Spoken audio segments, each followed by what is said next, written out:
ఇప్పుడే చేసుకున్న మన రెసిపీ పేరు దొండకాయ ఫ్రై అండి. మా ఇంట్లో దొండకాయ చెట్లు ఫ్రెష్గా కట్ చేసి తీసుకున్నానండి. నేను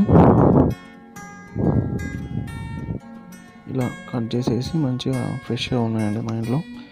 నేను చిన్నగా రౌండ్గా కట్ చేసుకున్నాను ఫ్రై కాబట్టి. పప్పు అయితే మీరు మధ్యలో కూడా కట్ చేసుకోవచ్చు అండి. ఇలా కట్ చేసుకొని తీసేసుకున్నాం ఫ్రెండ్స్. మా ఇంట్లో మిరప చెట్లు ఉన్నాయి ఫ్రెండ్స్. ఇవే వాడతాం మేము మా ఇంట్లో వంటకాలకి. ఇలా గిన్నె తీసేసుకొని మంచిగా ఆయిల్ పోసేసుకొని అలా ఫ్రై చేసుకోవాలి ఫ్రెండ్స్. దొండకాయలు వేసేసుకొని తర్వాత పసుపు చిటికెడు,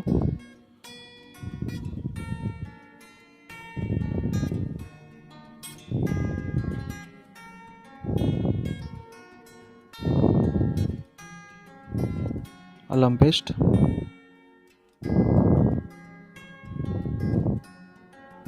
కొత్తిమీర, కొరియాండర్ లీవ్స్,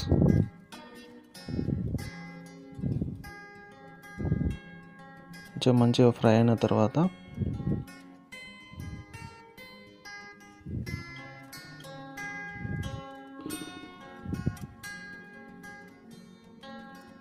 వన్ స్పూన్ మిర్చి పౌడర్.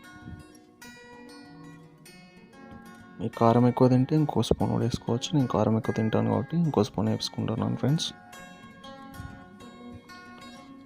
రుచికి తగ్గట్టు సాల్ట్,